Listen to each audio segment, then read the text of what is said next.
High above the clouds stands Mount Kailash. It is the geographic and spiritual center of the universe, a place defined by its natural harmony and a deep, peaceful resonance that reaches down to every corner of the earth. Lord Shiva is the guardian of this peace. From this height, his senses pick up an immediate shift. The music of the world, the songs of the forest animals, and the laughter of children is beginning to fade.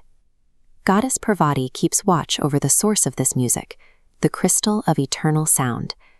This artifact acts as a protective vessel for every note of joy in creation, ensuring that the rivers flow with a splash and the birds sing with purpose.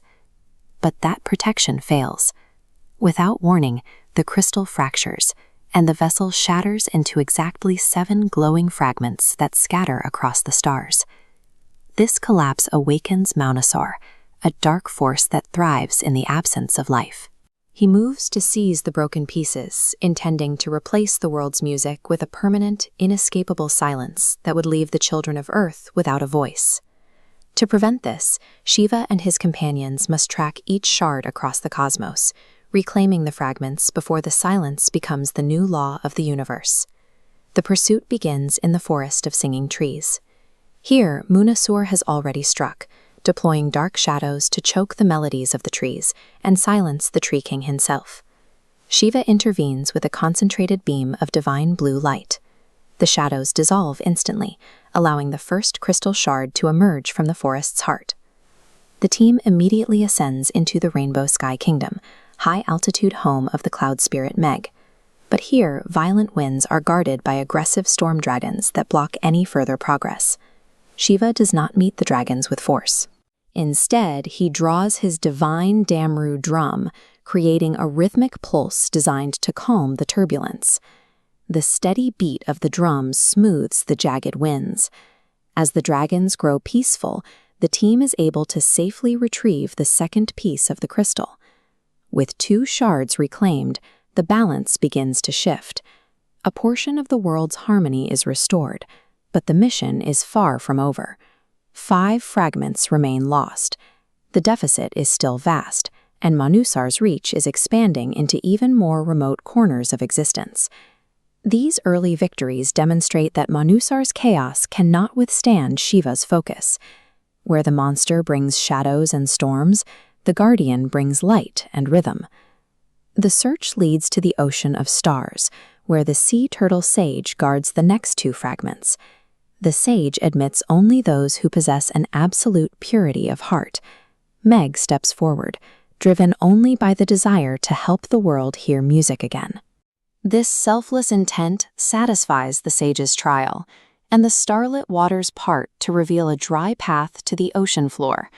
There, resting among the cosmic waves, the 3rd and 4th crystal pieces are successfully recovered. The final shards are hidden within the Cave of Echoes, where Mounasur waits in ambush. He manages to isolate Megh, trapping the small spirit inside a sphere of absolute silence. Shiva breaks the sphere not with a strike, but with a wave of compassion. The force of this kindness is something silence cannot contain, and the barrier shatters. One final test remains. The echo spirit asks the ancient riddle: what grows stronger when shared? Shiva answers with a single word: love. The riddle solved, the final 3 pieces manifest. The collection is complete, and the 7 shards are ready to be reunited. Overcoming Maunasur's most difficult barriers required more than divine power. It required the mastery of internal virtues, the very things that give sound its meaning. The team returns to Mount Kailash, but the peak is now buried under Maunasur's dark clouds. The silence here is heavy, threatening to drown out the entire world below. Standing at the storm's center, Shiva begins drawing the 7 fragments back into one. He fuses the shards, rebuilding the unified crystal of eternal sound. The moment the crystal is whole, a colossal shockwave of golden light surges outward. It hits the dark clouds with the force of 1,000 songs, obliterating Maunasur's influence in an instant. The natural order returns. Birdsong fills the air, rivers resume splashing, and Nandi stands witness to a world that can finally sing again. This restoration marks the Festival of Sound.